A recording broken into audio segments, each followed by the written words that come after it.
Hey guys, welcome to our review for episode 4 in Fallout, the one of the best shows on television right now and streaming, and it's a video game adaptation.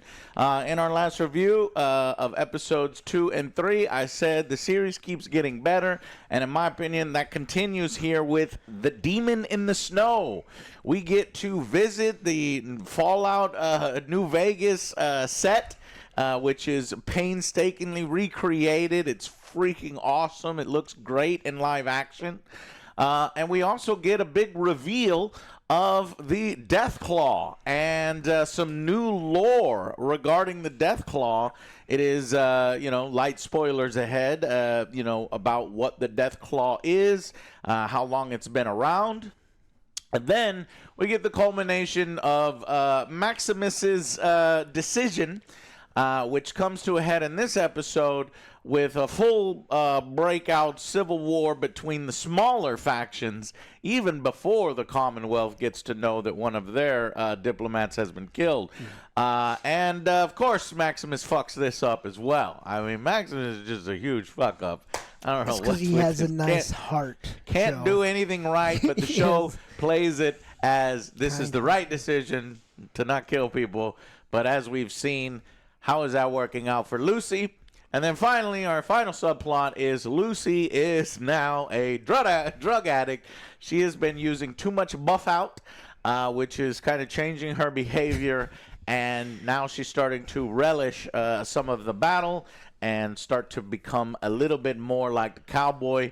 So I thought the main plot line was fun. The subplots were fun. The visuals are great.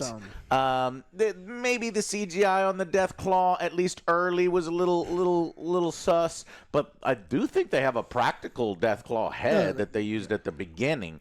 But sometimes it looks a little hokey. Oh, and we get to see some Chinese soldiers. I thought that was great. Anytime we get to see the Chinese war, I like, because I like that DLC from Fallout, the Alaskan Front, right, when we see Cooper back in the day.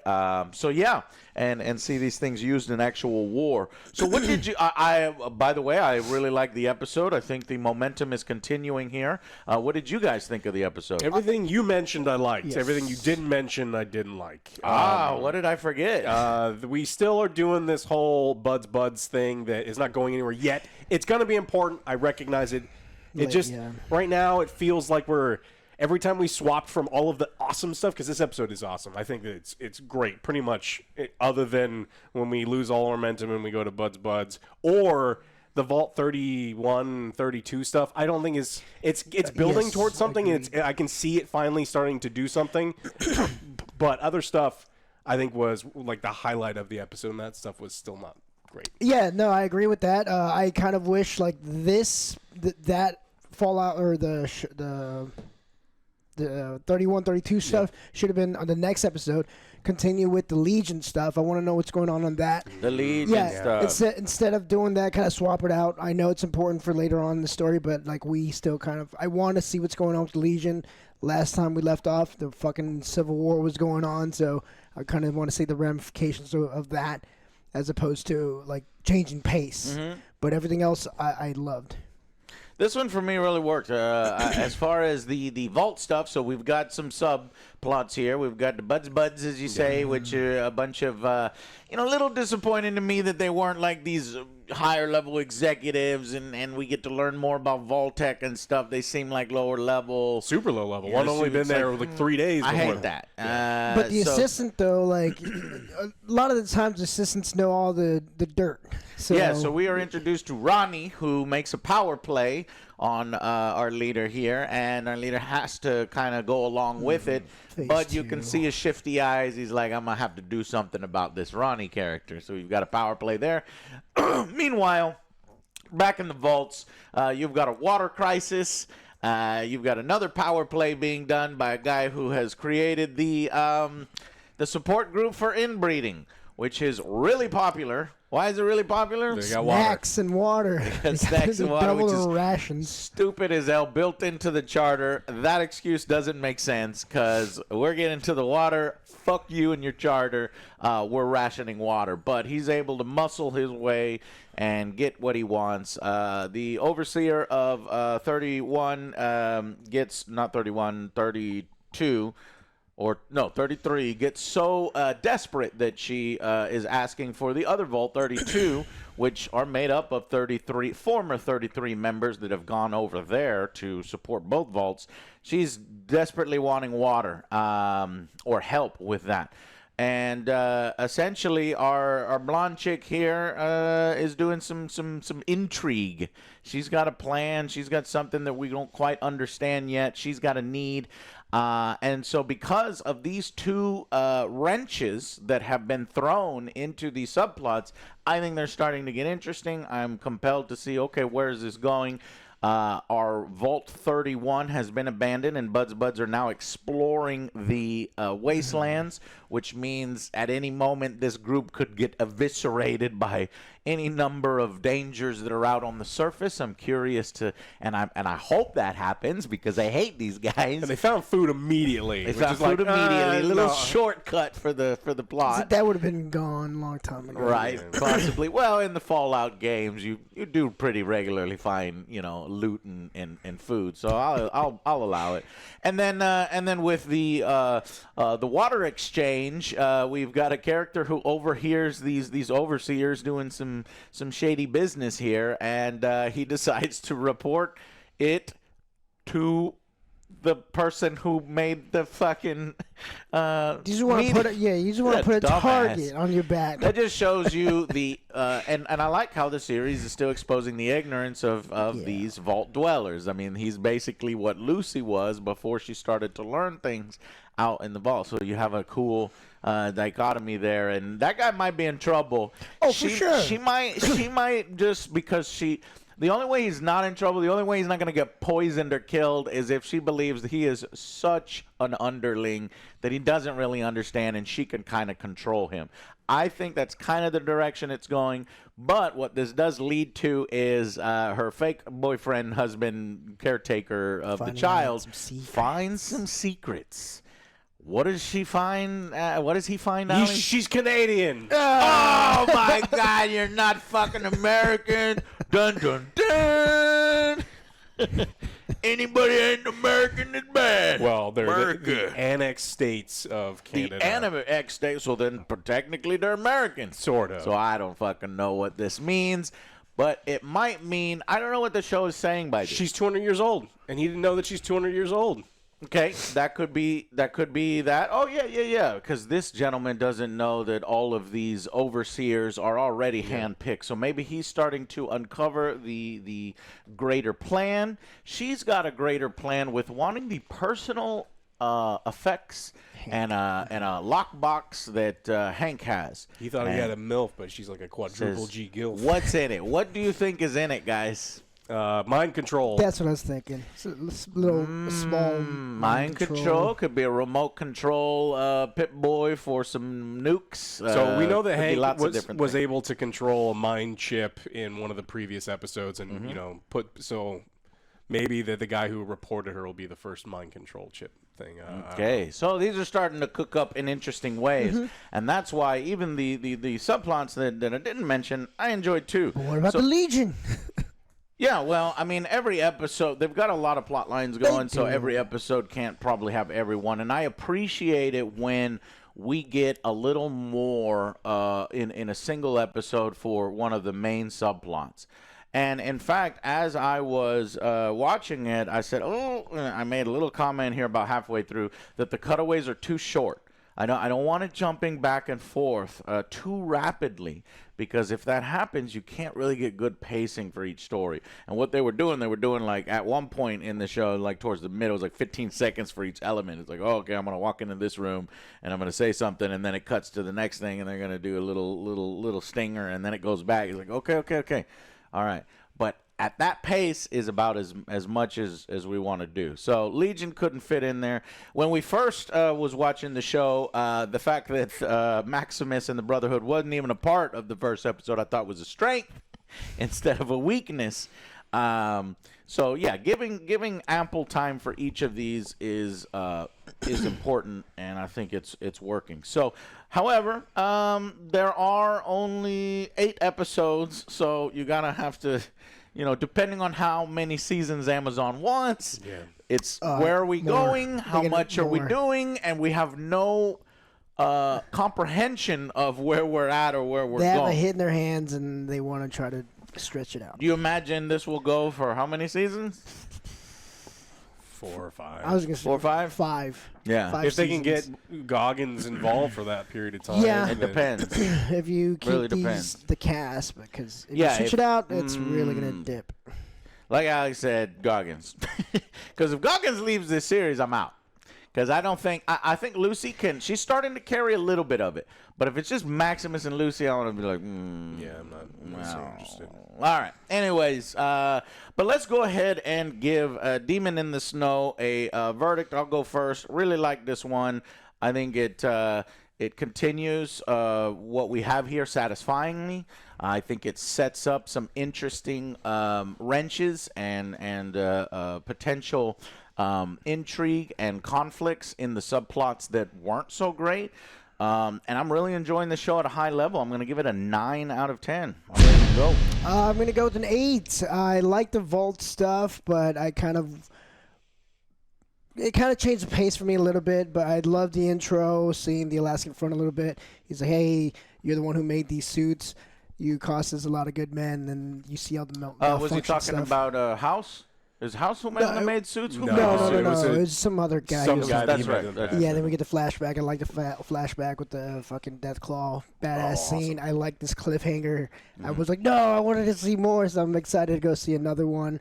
But just that little change of pace. Like I am interested in what's going on with the vault stuff, but I think that should have kind of like been a whole episode to itself. Okay. Yeah, and we're halfway through this season, and so it feels like we've done a lot, but we're also I just have my favorite storylines. I think like a lot of people. So like I like the stuff from Cooper's past. I like the stuff from Cooper's present. I like Lucy. The Maximus stuff is getting more and more interesting, and so there's just scenes where it's like, hey, we're halfway done already, and I'm going to have to wait, a year and a half for the next episode, and I still don't necessarily give a shit about Buds. So I don't know if they're going to cut it or if we're going to stretch it out or if the season's just not going to go, do as much as I thought. So still really liked it. It probably 8 out of 10, but especially as we get later and later into the season, if we start spending more and more time on the things that I don't like, and like they have these really short, it's like these 8-episode series are tough, and when they focus on storylines that I'm not interested in. One of the things we forgot to talk about that's quite interesting, and we can talk a little bit about it before we go into a quick breakdown, is the Deathclaw. Yeah. So the biggest reveal here is that the Deathclaw not only is a part of Fallout New Vegas and the Fallout games, but has been around since before the bombs dropped. Yeah. So that doesn't make any sense. If you're a video game player, you're like, wait, what? So it's a big reveal, and it's a lore change. And I think it has to do with House. And that's what I was saying before, that House, I think, is somewhat behind this because they teased the Deathclaw was used, perhaps, in a military operation. Yeah. Now, what do you guys think? Do you think that this was just an experiment, that one of the helicopters crashed and it was unleashed and this creature was unleashed? Or do you think it was a deliberate tactic, a weapon used against the Chinese, that House is helping the U.S. military to use weapons on the Chinese? Well, I think that they were definitely transporting it there. I mean, it's so hot right now where the military wants to use an animal as a weapon. I mean, that's like in every piece of media that we've got and we cover.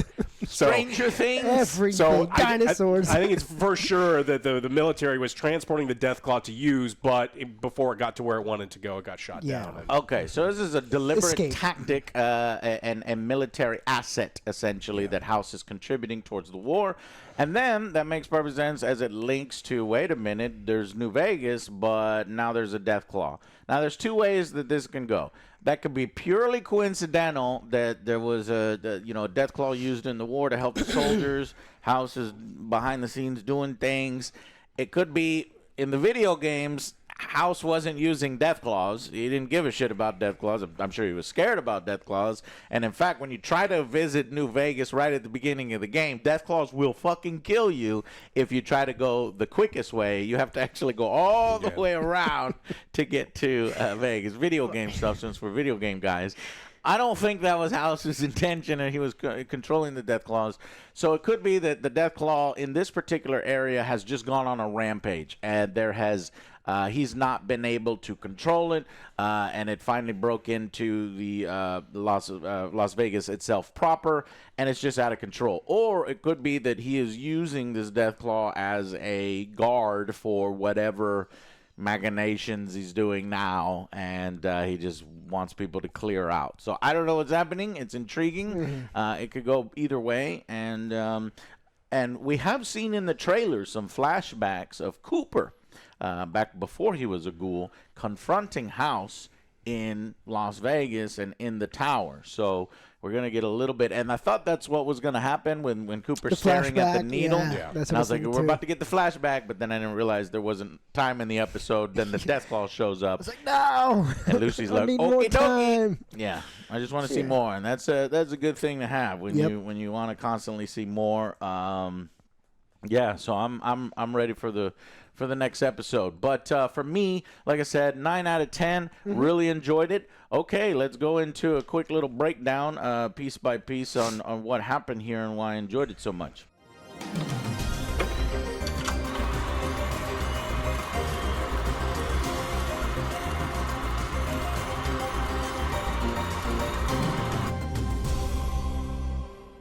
Hey guys, welcome to the breakdown. So first we start with the Deathclaw scene, Alaska.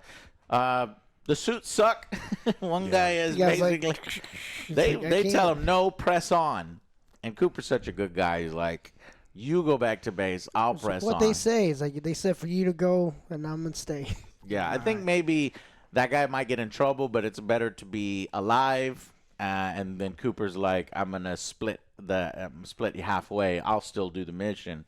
But luckily, he is stopped by I think luckily. Chinese soldiers. Yep, So they started Chinese shooting him up. Start shooting him up. He sees I was like, Deathclaws. oh what the hell's shit, are we going gonna on? see some Chinese power armor? But no, this Chinese soldiers are actually not in power armor. It makes sense because maybe they use a little bit more swarming tactics, a little less advanced. But the Chinese soldier does allude to the fact that eventually our commanders are going to start throwing us into these pieces of shit, and we're going to be saying the same thing that this guy said, piece of shit, or whatever, as he fell over. But before they can kill him, the Deathclaw comes and unleashes hell. And over the radio, they said, what did they say? Yeah, they're in full retreat. The island is ours. You know. And that was due to, I think, the Deathclaw. Now, do you think it was multiple Deathclaws? I think it couldn't have just been that one Deathclaw and then they're in full retreat. Maybe multiple Deathclaws were They have unleashed. to get out because they have to, propagate the earth. And, What do you think? Life finds a way. Multiple Deathclaws and used militarily, or one Deathclaw and then immediate retreat when it kills 3 soldiers over the radio? Come on. No, I don't think it had any. It has to be multiple Deathclaws. Oh, that are just multiple forces. Yeah, I thought it was just one Deathclaw, and then they already had the advantage before that. Or you're saying that it could just be more U.S. Marines in power armor winning in other locations, not having to do with the Death. That's what I was thinking. Yeah, could be a thing. All right, and then we go to the scene where Thaddeus. What did you guys think of this? Did you think this was funny, goofy, or didn't work for you? Thaddeus has to put on the armor. You would have and noticed right away his mannerisms, the way he talks. He's like, hey, that's not you. Right. There's jokes in Fallout that I don't think are funny, and I don't mind. And I don't think that Thaddeus is funny, but I don't mind. I don't mind it. I think that they've purposely tried to set it up with how stupid they've shown the soldiers. Well, so that's what I was getting to is I do mind how dumb every single faction in the show has been. See, the Legions are idiots. The Brotherhood are idiots. Everyone on the Vaults are idiots. And it's like that's the one thing in the show that I wish. I wish they were I don't need them to be super competent. Fallout is a goofy universe, and I love it. But I think that they turned the dial a little too far into everyone's an idiot. That's what we said last episode. It kind of continues here because they're accepting of this guy even when he's goofing off and slamming into things. Like, hey, that guy doesn't know how to pilot. Tripping over everything. It's like, this is supposed to be one of your better warriors. I don't. Guy doesn't know how to pilot. Or a messenger, but still a messenger would know how to or a diplomat. Okay, now Lucy is given meds by the NCR after the cowboy, kind of took her there so she can heal up, and turns out the cowboy didn't give him up, did the right thing. All right, cowboy. And the twist here is they're part of the Shady Sands division. Yeah, which. If they figured out that Lucy's father was the one that blew up their entire city, they'd probably put her in jail and kill her. Or Uncle Rico would have thrown her over the mountains. Right over the mountains. Uncle Rico from fucking Napoleon Dynamite. Napoleon Dynamite, is that who that was? Yes. Playing with the rat? I was like, this guy looks familiar. I was like, oh, shit. Throw football. Oh, man, that's hilarious. So Uncle Rico gets a cameo. Turns out he survived the apocalypse. He did. Water problems. Inbreeding community. So the motherfucker's gaining power due to double rations. And he's like, you can't touch me. It's built in the charter. I'm like, fuck the charter. I would be like, fuck the charter. Get there with gallons of water. Yeah. Right. But so that's a little shaky there, but it's coming to the rebellion soon.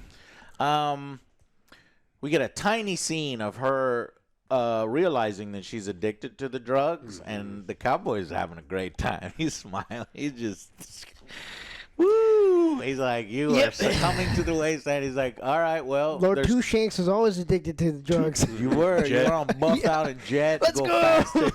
That's Joe's character, who is purely melee focused. Now, what decision does he make? You can either, cough it out and, be puking and near death for 5 days, or you could take more drugs. It's for the greater good. So she says. For the greater good. We have a mission to complete, so might as well. I'm going to stay on drugs. Do you think this is going to result in anything, or do you think this is just, It's hinting at it's going to result in something, because after she does kill the ghouls and stuff, she just looks at her hands. She's like shaking, so she's just getting the withdrawals. Constantly needing some buff. So there's going to be some. She'll make a decision on drugs that she hates, and then it'll be a growth moment. As soon as we see the ghouls, she just automatically has fun killing. It's like, wait, this is not me, or something like that. But they're ghouls. It's okay. So coming to a head here, he takes Thaddeus, who's posing as Xander, back, and Maximus meets his friend, and he's like, hey, get the kids to safety.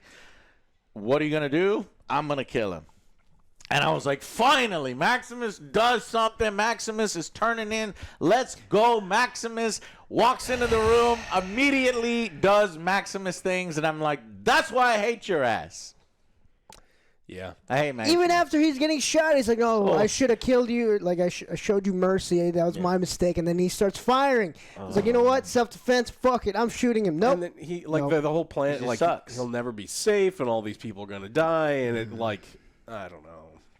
But truly, I guess it doesn't make sense in the story. It's just so frustrating to see Maximus just fall his way to the top bumble his way. This motherfucker would be dead if he was on hard difficulty in the video games as a player. I hate him. Yeah.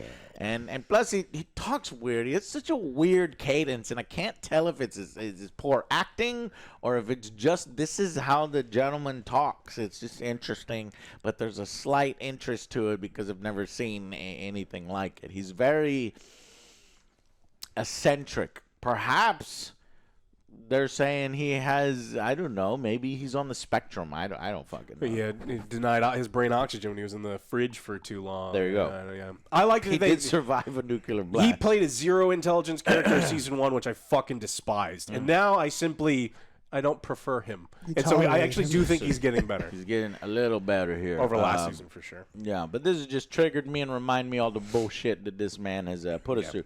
Okay, this is where I said as we're going back and forth, cutaways are a little too short here as we're jumping between, we're going to kill Quintus. She's addicted to buff, and then the Vaulters find food, and then another Vault scene where I walked into the women's men room. Did I catch that right? Yeah. The women's men room? Yeah. The women men? He just the joke is that guy calls every bathroom the men's room, no matter what, and so it's the women's version of the men's room, and I think that's the women's men's room. Yeah. Got it. And then, so what is all this? Well, they're having trouble with acclimating to the new vault.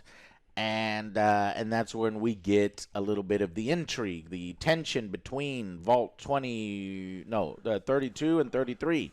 The blonde wants the keepsake box. Sorry, I forgot her name. Unless y'all know her name for the water access. Nope. She doesn't care if Vault 33 dies out. It's like, damn, bitch, you cold-hearted. She's like crazy. And what is in that box?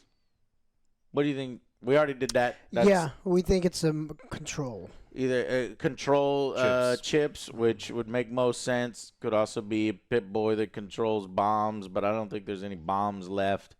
Or something sinister having to do with Vault-Tec. But she does make a good point. Look, the company we work for, they're not coming to save us. We got to fend for ourselves at this point. Vault-Tec is done, is what she's implying. And then the blonde lady's like, yeah, I know. Good luck with your no water. Yeah. So does she know? Is she clued in to Hank? Do you think they have communication with Hank? Do you think she's loyal to Hank, or maybe? I think she's and doing so her there's own another thing faction. So it appears to me that Hank isn't actually working for Vault-Tec. He's working for some other entity. Now the show is trying to make you think he's working for House. But there could be a dark horse here where it's not House. It could be something else. I think it would be cool if it was the Enclave, the U.S. military and those crazy assholes in their unique power armor. But I would accept either. I want House, or I like the fact that Vault-Tec is kind of moving to the background, and we have these other shadowy organizations because you could always bring Vault-Tec back because there's plenty of other vaults. So. A lot of potential here, and we'll see what the show does with it. Meanwhile, we get Easter egg here. We get the Kings. Now, the Kings in the game were not ghouls. They were, an actual human gang that fucked around with. You could fuck around with. But I guess over the years they died out and became ghouls or something. Maybe when the Deathclaws moved in and brought radiation and ghouled them up. There was some radiation. They didn't notice some radiation. And instead, so the cowboy wants to do the safe thing, which is like, all right, it'll be another day and a half ride to the east side gate. And she's like, no, we're here now. Let's go. And she's like, no, we're here now. And it's just like, she's all cracked out. Dad's on the other side. She's cracked out. And we got a fun little action scene where Lucy enjoys her. She's like, holy shit, as she blows off the guy. Now, she's blown legs off before, so I don't know why she kind of said that, but I guess because she is on drugs. Have you ever done it on drugs? Have you done it on drugs? She was like, holy shit. So now she, she gets an action scene. So I like that. They managed to find a way to still put in an action scene. Meanwhile, all hell's breaking loose over in the Brotherhood. He is given the cold fusion, so this is going to make Maximus important still. The show's like, oh, okay, y'all don't like Maximus? Well, here, we'll give him the most important object in the show right now. Now everyone's going to become informed. Now everyone. And he now left everyone alive. And all the factions start shooting each other in the mess hall, and you see like the red-colored guys or the yellow-colored guys and the gray-colored guys, and they start shooting. In fact, motherfucking Animality dude, Shao Kahn, gets killed. I think. Well, he might be able to survive because it looks like he just stabbed him through the cheek. His tongue was falling out. The guy's like, "Holy shit, that was cool." That was fucking cool. And then he starts shooting at him, and everybody's just shooting at each other. So they could keep him alive if they want and give him a metallic jaw, because we've seen Fallout can do that. In fact, the guy that shot at him was already integrated with some tech. So definitely some Brotherhood lives were lost. In fact, one of the fucking flying blimps, whatever they call them, got shot down. I think probably the one that they were fighting on. Yeah, I thought Maximus was going to get a suit, but I guess he'll probably just take that. He's this one. Yeah, I was like, they'll just get a vertibird, but they didn't get a vertibird. No, they want to walk. They somehow ran jumped across. out and then ran. Oh no, they were in the the hangar. 51. Yeah. Right. That was dumb. You get a fucking suit. That's gonna be a problem. That's what I was thinking, but I was like, well, he's probably gonna leave, so then he'll just take his suit. But, they'll find a way to get rid of Thaddeus. He's clearly not capable of running the suit for extended periods of time, so that'll be okay. Yeah. And they're like, well, Thaddeus doesn't need one, so all right. And then that's basically it. And they start fighting amongst each other. And then the dude finds the Canadian passport right here at the end. And then we get the final scene, which is New Vegas is deserted. Why? There's eggs. There's eggs. It's like, how big do these eggs get? Cheap. No. And then they're like, that's no egg. And there's at least one egg. There's at least one. Just wasn't no chicken egg. It was a Deathclaw egg, and Deathclaw. It reveals itself, and it hunches over, and then it gets big and slams into the building, and we great get imagery with the fire background. Good stuff. And then she goes, okie dokie, and then CGI looked better here. Pits of hell. Forgive at the beginning. Great episode. Looking forward to more. There's 4 left. Where exactly I think this is going. Another cliffhanger. Clearly, House. Well, they're doing a good job of hooking you at the end of each, like old school HBO shows used to do. I'm thinking. House is going to be revealed in the next episode, right? They're going to get to whoever's leading New Vegas. The faction that's left in New Vegas. Going to be House. He is going to want cold fusion because he wanted it before the bombs dropped. So they'll be after Maximus. But is it going to be another coincidence? Max is just running, and then they're going to run into Lucy. He's like, what are you doing here? Where's we need to find this. Where is Area 51? Yes. Where is Area 51, Joe? Yes. It's like a stone's throw away from Vegas. It's a desert. You get lost. I'm going to give you -2 for that. It's like, you need this MacGuffin? When this right happened. here. Because that happened in the first season. You remember in the fucking railroad area? They just, it's like, come on, man. Whatever. Yeah. But if you go in the maybe wrong it was a frequented area, pathway that people would frequent. But it's probably going to happen, Joe, because how do you get Maximus together with them in a realistic manner? There would be radio. Tried to radio, but you don't know who to No, it's gonna have to be running. No. Or he's like, okay, we're on the run from the Brotherhood. Where can we go? And then they go to New Vegas. Fine, because it's the nearest fucking outpost or whatever in their minds. We could take sanctuary there. Little does he know, there's a full-on Legion war, Legion civil war, and Deathclaws roaming the place. But ultimately, it's got to be some more Legion on the next one, right? Right. But ultimately, we're going to get to the bottom of, I think by the end, we're going to get Lucy confronting her father, and she's either going to kill him or spare him, depending on what the series has been doing. And she's like, is she turning like a cowboy, or is she going to maintain her vault dweller and no-kill stuff? And they're even teasing at that, where NCR, when she meets the NCR, is like, what are you going to do? Who are you looking for? What are you going to do? And so she's going to raise her gun, point, and then, bam, scene. Let her go. Season 3. Yes. Yes. All right, well, we'll see. That's it for this one, guys. What the fuck? Let us know. Do you think that'll happen? Where do you think it's going? And how do you think House factors in? But so far, I'm enjoying it, and I hope you guys are too. And we will see you on the next Angry Joe Show. Bye, guys.